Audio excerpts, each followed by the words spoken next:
ജീവിതത്തിൽ സഹനങ്ങൾ സഹിച്ചിട്ടുള്ളവരാണോ നിങ്ങൾ? സഹനങ്ങളിലൂടെ ഈശോയോട് കൂടുതൽ അടുക്കാനും നമ്മൾ അനുഭവിക്കുന്ന ആ വേദനകളിലൂടെ ഒരു ആത്മാവിനെ നേടാനും അതല്ലെങ്കിൽ പ്രാർത്ഥനാ സഹായം ആവശ്യമുള്ള ഒരാളുടെ പ്രാർത്ഥന നടക്കാനും പറ്റും എന്നറിയാമോ? കൂടുതൽ കേൾക്കാനായി ഈ വ്ലോഗ് ഒന്ന് കണ്ടു നോക്കിയേ. Welcome to Lord My Shepherd. ഭാരതത്തിൻ്റെ വിശുദ്ധ അൽഫോൻസാമ്മയുടെ തിരുനാളായിരുന്നല്ലോ ജൂലൈ 28 നമ്മളെല്ലാവരും സെലിബ്രേറ്റ് ചെയ്തത്. ഞങ്ങളുടെ പള്ളിയിലും അൽഫോൻസാമ്മയുടെ തിരുനാളത് ഇപ്പോൾ ഈ കഴിഞ്ഞ ആഴ്ച സെലിബ്രേറ്റ് ചെയ്തേ ഉള്ളൂ. അപ്പോൾ ഞാൻ വിചാരിച്ചു അൽഫോൻസാമ്മയുടെ പ്രധാനപ്പെട്ട പുണ്യമായ സഹനത്തെക്കുറിച്ച് ഒന്ന് ഡിസ്കസ് ചെയ്താലോ എന്ന്. അപ്പോൾ സഹനങ്ങൾ നമ്മുടെ എല്ലാവരുടെയും ലൈഫിൽ ഉണ്ട്. അത് ഐഡൻറ്റിഫൈ ചെയ്യാൻ നമുക്ക് സാധിക്കുന്നുണ്ടോ എന്നുള്ളതാണ് നമ്മളിവിടെ ഡിസ്കസ് ചെയ്യാൻ പോകുന്നത്. അപ്പം സഹനങ്ങൾ ഈശോ നമുക്ക് തരുന്നത്, ഒരാൾക്ക് തരുന്നത്, അയാൾക്ക് സഹിക്കാൻ പറ്റുന്ന സഹനങ്ങളെ ഒരാൾക്ക് ദൈവം കൊടുക്കുള്ളൂ. അത് ക്ലിയർ ആണോ? ഓക്കെ. ഇനി നമ്മുടെ ജീവിതത്തിൽ സഹനങ്ങളുണ്ടോ ഇല്ലേ, അത് സഹനങ്ങളെ നമ്മൾ മനസ്സിലാക്കുന്നുണ്ടോ? ഉണ്ടെങ്കിൽ തന്നെ നമ്മൾ പല സമയത്തും നമ്മുടെ ലൈഫിൽ ഓരോരോ സങ്കടങ്ങൾ വരുമ്പോൾ നമ്മൾ വിചാരിക്കില്ലേ, ഇതെനിക്ക് വന്നു പോയല്ലോ, എനിക്ക് മടുത്തു, അല്ലേ, ഇതെന്താണാവോ എനിക്ക് വരുന്നേ, ഞങ്ങളുടെ കുടുംബത്തിൽ എന്താ ഇങ്ങനെ വരുന്നേ എന്നൊക്കെ നമ്മളിങ്ങനെ ചിന്തിച്ചുകൊണ്ടിരിക്കും. കുറച്ച് എക്സാമ്പിൾ പറയാമോ? മേ ബി ഫിനാൻഷ്യൽ റിലേറ്റഡ് ആയിട്ടുള്ള സ്ട്രഗിൾ വരുമോ? അതൊരു സഹനമാണ്. രോഗങ്ങൾ, മാറാരോഗങ്ങൾ, ചിലപ്പോൾ പെട്ടെന്ന് വരുന്ന വേദനകൾ, അല്ലേ, ചില വേദനകളൊക്കെ, ഒരു അസുഖങ്ങൾ വന്നു കഴിയുമ്പോൾ നമ്മളങ്ങോട്ട് വേദനിച്ച് വയ്യാണ്ടാവും, എൻ്റെ പൊന്നെ ഇത് എന്തിനാ എനിക്ക് എന്നുള്ളത് നമ്മളിങ്ങനെ സഹിച്ച് നിൽക്കും, അല്ലേ. ആ സമയത്തും അതും ഒരു സഹനമാണ്. പിന്നെ വേറെ എന്താ, നമ്മുടെ കുടുംബജീവിതത്തിലുണ്ടാകുന്ന ചില പ്രശ്നങ്ങൾ, ഭാര്യ ഭർത്താക്കന്മാരുടെ ഇടയിൽ ഉണ്ടാകുന്ന ചെറിയ വഴക്കുകൾ, വേദനകൾ, അതും ഒരു സഹനമാണ്. പക്ഷെ ഇതെല്ലാം ഐഡൻറ്റിഫൈ ചെയ്യാൻ നമുക്ക് പറ്റുന്നുണ്ടോ? മക്കളിൽ നിന്ന് ഉണ്ടാകുന്ന ചില പെരുമാറ്റങ്ങൾ, അതുപോലെ നമുക്കുണ്ടാകുന്ന വിഷമങ്ങൾ, നമ്മൾ പറയുന്നത് അവർ കേൾക്കാണ്ടാവുമ്പോൾ നമുക്കുണ്ടാകുന്ന സ്ട്രഗിൾ എന്ന് തുടങ്ങി ഒരു കുടുംബജീവിതത്തിൽ എന്തുമാത്രം സഹനങ്ങളാണ് നമ്മൾ ഡേ ടു ഡേ ബേസിസിൽ ഫേസ് ചെയ്യുന്നത്. പക്ഷെ അത് സഹനങ്ങളാണ് നമ്മൾ മനസ്സിലാക്കേണ്ട ഒരു ക്വസ്റ്റ്യൻ മാർക്കാണ്. നമ്മളതിനെ ചിലപ്പോൾ നമുക്കുണ്ടാവുന്ന നെഗറ്റീവ് ഇമ്പാക്റ്റായിട്ടോ നമുക്കുണ്ടാവുന്ന ബുദ്ധിമുട്ടുകളായിട്ടോ അങ്ങനെ നമ്മളതിനെ വിട്ടുകളയും, അല്ലെങ്കിൽ നമ്മളതിനെ അങ്ങനെയാണ് ഫേസ് ചെയ്യുന്നത്. അതൊരു സഹനമായിട്ട് ഫേസ് ചെയ്ത് നോക്കിയേ. കുടുംബാംഗങ്ങളിലുണ്ടാകുന്ന മരണം, വേർപാടുകൾ, അല്ലേ, അതെല്ലാം എന്തുമാത്രം സഹനങ്ങളാണ് ആ കുടുംബത്തിന് ഉണ്ടാകുന്നത് നമുക്ക് ആലോചിച്ചറിയാം. പക്ഷേ ഒരു കാര്യം എപ്പോഴും റീതിങ്ക് ചെയ്യണം. എനിക്ക് അല്ലെങ്കിൽ നിനക്ക് സഹിക്കാൻ പറ്റുന്നതിനേക്കാൾ കൂടുതൽ സഹനം ഈശോ നമുക്ക് തരില്ല, ഉറപ്പായിട്ടും തരില്ല. നിനക്ക് സഹിക്കാൻ പറ്റുന്ന അറിയാവുന്നതുകൊണ്ട് മാത്രമാണ് നിനക്കത് തരുന്നത്. ഓക്കെ. അപ്പം നമ്മൾ ഡിഫറെൻറ്റ് സഹനങ്ങളെക്കുറിച്ച് നമ്മളിങ്ങനെ കുറേ കേട്ടുകൊണ്ടിരുന്നു. ചിലപ്പോൾ ജോലി കിട്ടാനുള്ള ബുദ്ധിമുട്ടുകൾ, അതുപോലെ നമുക്കുണ്ടാവുന്ന സ്ട്രെസ്, സഹനം, അതും ഒരു സഹനമാണ്. പിന്നെന്താ, നിങ്ങൾക്ക് കമൻറ്റ് ചെയ്യാം ഓരോരുത്തരുടെ ലൈഫിലും ഉണ്ടാകുന്ന ഡിഫറെൻറ്റ് കാര്യങ്ങൾ, അല്ലേ, ചെറിയ ചെറിയ കാര്യങ്ങളാകാം. അപ്പോൾ അങ്ങനെയുള്ള സഹനങ്ങൾ എല്ലാം നമുക്ക് ഈശോ തരുമോ? നമ്മൾ എന്താണ് അത് ചെയ്യേണ്ടത്? That's A next step. Okay, നമ്മൾ ഐഡൻറ്റിഫൈ ചെയ്യണം സഹനങ്ങളെ. നെക്സ്റ്റ് സ്റ്റെപ്പ് എന്താ? ആ സഹനങ്ങളെ ഈശോ നമുക്ക് തന്നിരിക്കുന്നതാണ്, അല്ലേ, നിനക്ക് സഹിക്കാൻ പറ്റുന്ന അറിഞ്ഞതുകൊണ്ട് തന്നെ തന്നിരിക്കുന്നതാണ്. അപ്പോൾ ആ സഹനങ്ങളെ വളരെ സന്തോഷത്തോടു കൂടിയിട്ട് സ്വീകരിക്കുക, സഹിക്കുക. അതാണല്ലോ അൽഫോൻസാമ്മ ചെയ്തത്, അല്ലേ. സഹനങ്ങളെ സന്തോഷമായി സ്വീകരിച്ചു. എന്നിട്ട് നമ്മളങ്ങനെ സന്തോഷമായിട്ട് ഒരു സഹനത്തിനെ സ്വീകരിച്ചു കഴിയുമ്പോൾ, അത് നമ്മൾ സഹിച്ചു കഴിയുമ്പോൾ നമുക്കുണ്ടാകുന്ന ആ കുഞ്ഞു വേദനകൾ, വിഷമങ്ങൾ എല്ലാം നമ്മൾ എന്ത് ചെയ്യണം? നമ്മൾ ഈശോയ്ക്ക് കൊടുക്കുക.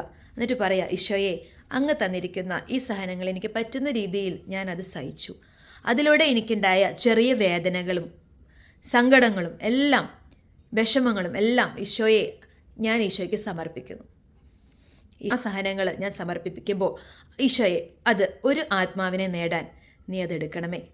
അതല്ലെങ്കിൽ പ്രാർത്ഥനാ സഹായം ആവശ്യമുള്ള ഒരാളുടെ പ്രാർത്ഥന ഈശോയെ ഒന്ന് കേൾക്കണേ. രോഗത്താൽ വേദനിക്കുന്ന ഒരാൾക്ക് ഒരു സൗഖ്യം ഈശോയെ എൻ്റെ ചെറിയ സാധനത്തിലൂടെ കൊടുക്കണമേ. That make wonders. ഇപ്പോൾ കിട്ടിയിട്ടുണ്ടാവും വിചാരിക്കുന്നു. കുറേ പേർക്ക് ഇതെല്ലാം അറിയാം. പക്ഷേ നമ്മളിപ്പോൾ വയ്യാതിരിക്കുമ്പോൾ നമുക്കത് ക്ലിക്കാവില്ല. നമുക്കത് നമ്മളിങ്ങനെ സാധനത്തിലൂടെ പോകുമ്പോൾ നമുക്കത് ക്ലിക്കാവണമെന്നില്ല അല്ലേ?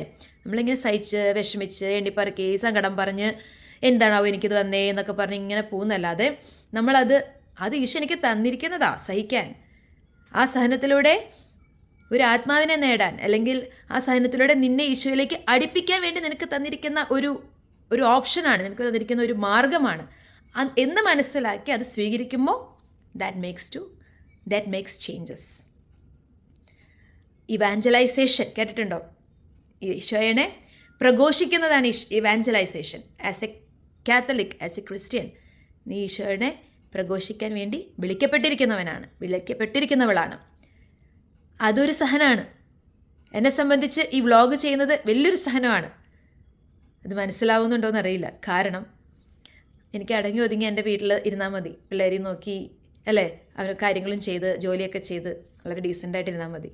പക്ഷേ ഈ ക്യാമറയുടെ മുന്നിൽ നിന്ന് ഇങ്ങനെ പറയാൻ ഈശോ എന്നോട് പറഞ്ഞിട്ടുണ്ടെങ്കിൽ ഞാൻ പറഞ്ഞേ പറ്റൂ. എനിക്ക് വേറെ ഓപ്ഷനില്ല.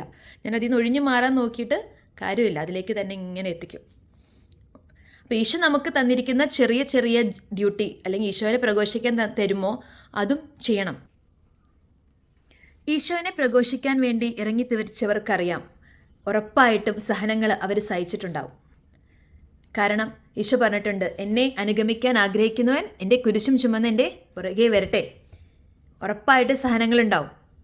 അതുപോലെ പറഞ്ഞിട്ടില്ലേ പ്രവാചകൻ, ഏറ്റവും കൂടുതൽ അവഹേളിക്കപ്പെടുന്നത് അവരുടെ ആ സ്വന്തം സ്ഥലത്തും അവരുടെ ചുറ്റുപാടുമായിരിക്കുമെന്ന് എന്ന് പറഞ്ഞ പോലെ ഉറപ്പായിട്ടും കളിയാക്കലും സങ്കടങ്ങളും ഒക്കെ ഉണ്ടാവും ഈശോയ്ക്ക് വേണ്ടി ഇറങ്ങി തിരിച്ചാൽ. പക്ഷേ ഈശോയ്ക്ക് വേണ്ടി ഇറങ്ങി തിരിക്കണമെങ്കിൽ അതെല്ലാം സഹിക്കണം. അതും ഒരു സഹനമാണ്. അപ്പോൾ ഈ സഹനങ്ങളെല്ലാം സ്വീകരിച്ചാൽ മാത്രമാണ് നമുക്ക് ഈശോയുടെ അടുത്തേക്ക് ചേർക്കാൻ, ഒരു ആത്മാവിനെ ഈശോയ്ക്ക് വേണ്ടി നേടാൻ, മറ്റുള്ളവർക്ക് വേണ്ടി ആത്മാർത്ഥമായിട്ടൊരു കാര്യം ചെയ്യാൻ പറ്റുള്ളൂ. അപ്പോൾ ആ സഹനങ്ങളെ ചോദിച്ച് വാങ്ങിച്ചവരാണ് വിശുദ്ധർ അല്ലേ?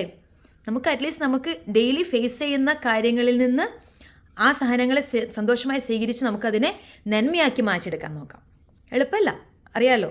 ഒരു സഹനം, ഒരു വേദന ഒരാൾക്കുണ്ടായാൽ ഉറപ്പായിട്ടും അപ്പം തന്നെ സഹനമാണെന്ന് പറഞ്ഞ് സ്വീകരിക്കുകയാണെങ്കിൽ അതിന് നല്ല ഒരുക്കം ഉണ്ടാവണം. അപ്പോൾ ഉറപ്പായിട്ട് നമുക്ക് ആ ഒരു സ്റ്റേജ് നിങ്ങൾ കേട്ടിട്ടുണ്ടാവും, ഡാബ്ഡ എന്ന് പറഞ്ഞിട്ട്, ഡിനയൽ, ആക്സെപ്റ്റൻസ്, ബാർഗെയിനിങ്, ഡിപ്രഷൻ, അവസാനമാണ് ആക്സെപ്റ്റൻസ്. അറ്റ്ലീസ്റ്റ് ആ ആക്സെപ്റ്റൻസിൻ്റെ സമയത്ത് ആദ്യം തന്നെ നമുക്കത് ഉറപ്പായിട്ടും ഇല്ല, എനിക്ക് വരാൻ പാടില്ലായിരുന്നു അല്ലേ, നമ്മളത് വിട്ട് പറ്റില്ല എന്ന് പറയും. പിന്നെ നമ്മൾ ദേഷ്യം വരും, സങ്കടം വരും, ഇത് മാറിയിരുന്നെങ്കിൽ എന്ന് പറഞ്ഞാൽ നമ്മൾ കെഞ്ചും, ചിലപ്പോൾ പതുക്കെ ഒരു ഡിപ്രഷനിലേക്ക് പോവാം. ഇതെല്ലാം കഴിഞ്ഞ് നമ്മളതിനെ ആക്സെപ്റ്റ് ചെയ്യും. ഓക്കെ, ഞാനത് ആക്സെപ്റ്റ് ചെയ്യണത് എനിക്ക് വന്നതായിട്ട്.